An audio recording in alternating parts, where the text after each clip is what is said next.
welcome to my YouTube channel. All up in your melon. I am going to make avocado fries today. I'm very excited. Who doesn't love avocado?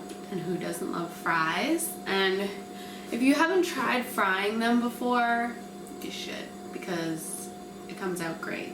So I'm going to use some panko, some flour, an egg. I'm going to use vegetable oil for frying. You could also bake these if you'd like. They won't be as crispy. I'm going to use coriander and a little bit of cumin, avocado, an egg, some salt. So I haven't done this in a while, but first I'm going to get a little flour. I'm going to put a little flour on a plate right here, because when you're frying, you go flour, egg, and then panko. So I'm going to season the flour a little bit. So I'm going to throw some coriander in, throw a little bit of cumin in, probably like the same ratio, just to give it everything a little more flavor. Mix this up. Oh, and a little salt. Throw a little salty salt in there. And if we find like it's not enough salt, just throw some salt on top. So you could just have these avocado fries as a snack. You could put them on a taco. And pour out some of this. So I'll probably need more panko, and I might need more flour too. So I'm just guesstimating right now. And you want an avocado that's like almost ripe. Like I feel like I got lucky, because this is just like, it's not 100% ripe, but it's gonna be perfect, because you want it a little firm so that it won't fall apart. So hopefully I'm cutting this right. So I think this is what I'm gonna do. I'm gonna cut it, and then I'm going to peel off the skin. So maybe until like 1, 2, 3, 4, 5. Let's try that. Oh yeah, cut from the top. That's definitely the better way.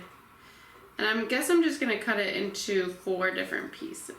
Honestly, like the skin doesn't cut, but the avocado cuts fine. I don't know, maybe these are a little too ripe. So yeah, you can just like peel the skin off.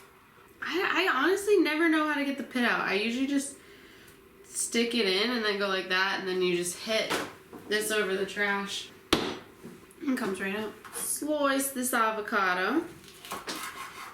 Alright, so I would guess that this avocado is a little bit ripe to be doing this, because it's kind of falling apart slightly, but just do what you can. Okay, so I have just a bunch of little avocado chunks. It didn't slice like I had hoped. What are you gonna do? So I'm gonna put a little egg in this. I think some seasoning got in there. Put a little egg, scramble it up. Scramble the egg. So we have the egg all nice and scrambled. Like I said before, you want to do flour, egg, panko. So I'll take this little slice. Flour. I almost forgot. So the seasoned flour. And I'm going to go ahead and turn on my pot with vegetable oil in it, so it will be ready to fry when I am ready. Okay, done. Shake off the excess flour. Dip it in the egg. Evenly coat. And then we'll dip it in the panko. And you can get panko at any grocery store. It's just like a crunchier breadcrumb.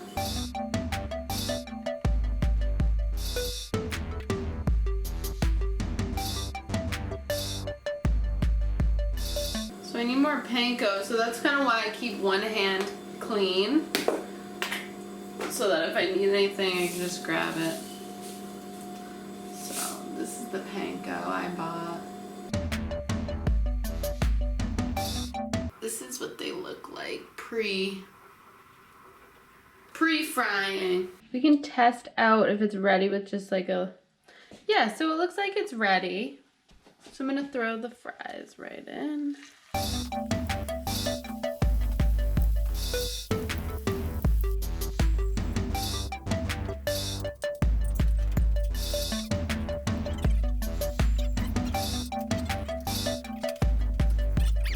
So they're starting to brown up. It's been about 1.5 minutes, so I'm going to try and flip each one in the order that I put them on. Oh, look how perfect that brown is.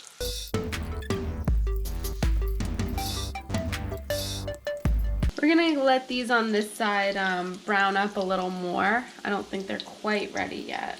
I'm going to get a plate with a paper towel on it ready for when they're done. You can see this is already browning, so I'm going to kind of turn it on its back and try to get that third side.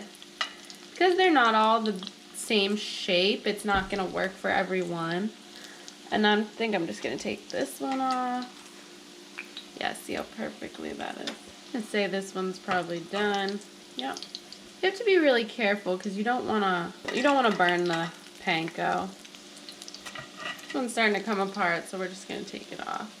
Flip this one more time because the other side didn't quite crisp right away.